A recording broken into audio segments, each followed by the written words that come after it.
Good morning from Newcastle Central Station, where I'm about to answer the question of what's it like taking a holiday in the middle of a global pandemic? So yes, I took myself off to Norway a fortnight ago. And why did I take myself on holiday in these weird times? Well, put simply, I needed a break, and figured that as long as I was sensible, took relevant precautions, and didn't go somewhere that was swimming in infections, that it should be quite exactly what I needed. Why Norway though? Well, other than its incredible musical talent, I'd never been before, and sure, it's not exactly a budget destination, but this was probably going to be the only holiday I was taking this year, so it might as well have been somewhere a little bit different, even if it was going to be on the pricier side.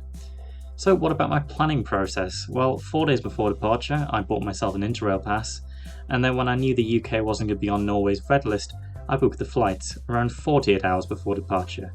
24 hours before I left, I then booked all of my hotels, domestic flights, and called up the Fokker Antur so that I could have all of my seat reservations for the trains within Norway. So it was SAS or bust though, I'm afraid, because Amsterdam and the Netherlands as a whole were on the red list, meaning that it was impossible to fly via there to get to Oslo. So it wasn't cheap. But at 4:45 the next morning, I was out the door. There was no time at all to think about what the hell I'd just done, and I hadn't even worked out how to use the GoPro. So guess how the trip went. So this morning I was travelling aboard an LNER Azuma service down to London King's Cross, leaving at the ungodly hour of 5:26 AM. It's also worth mentioning that you need to have a seat reservation at the moment you use these trains, as only half the seats are available to allow for social distancing.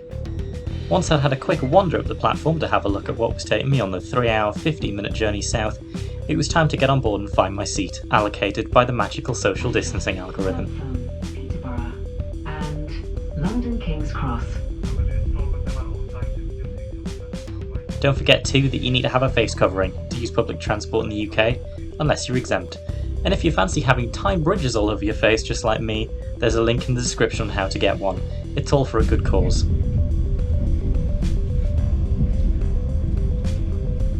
The one positive though from there being less trains out on the rails at the moment is that reliability is generally better, and today was no exception.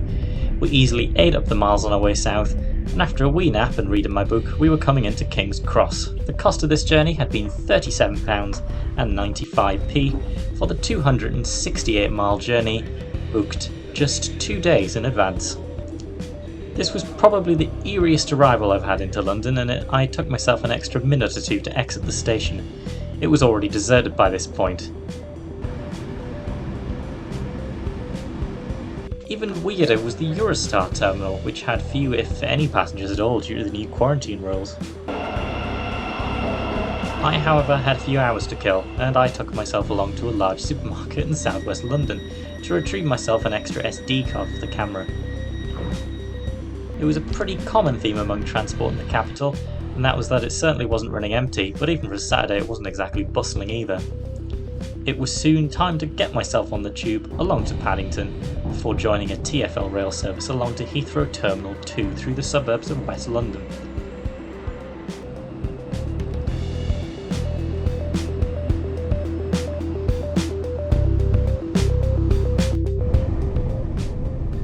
Aside from the two passengers who briefly boarded at Southall and threatened to fight everybody, it was a peaceful journey into Heathrow, with a distinct lack of, well, anybody leaving the train with me.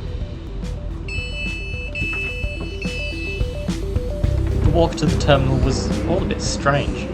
I negotiated the stairs and escalators out of the station with nobody else around, and it felt like something out of a horror movie. Terminal 3 was closed, and in addition, these walkways are normally bustling. When I was last here, I was barely able to walk along them without bumping into someone. I could have done the long jump along here, never mind kept my distance. On entering Heathrow, there's hand sanitizer and face masks available before you go through security in the usual way, and the departure lounge rather subdued. Still, ample time for a salad and a Cosmo before I found myself somewhere peaceful to sit prior to boarding. Boarding the plane was the same as usual, and it was a Boeing 737-700, operated by Scandinavian Airways, taking me to Oslo. The flight crew were handing out alcohol wipes to everyone as I headed to my seat and settled in for the journey, and it was a far cry from the budget carriers too, as there was Wi-Fi available as well as a USB socket for your devices. The crew were friendly, but naturally there was no onboard service and they were there for our safety only, and that's what you'd expect during COVID.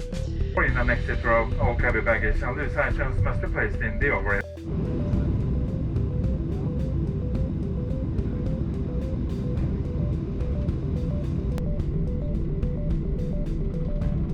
After the safety briefing, it was soon time to taxi, take off for Norway, and I got myself some more reading done.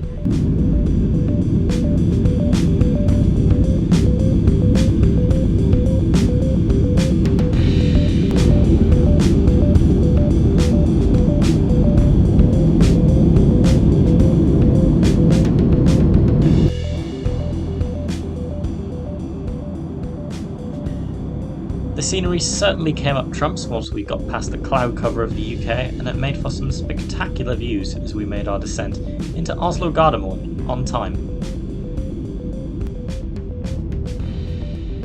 The cost of my flight from London to Oslo with Scandinavian today had been £247.83 including seat selection, coming to a cost per mile of around 33p.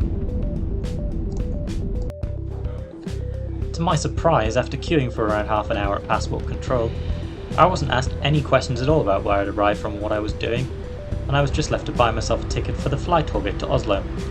It's a 20-minute journey with a cost of 198 Norwegian krone, or around £17. Please note there are cheaper alternatives to doing this by using the national operator Vi, but I didn't fancy waiting around for one of those.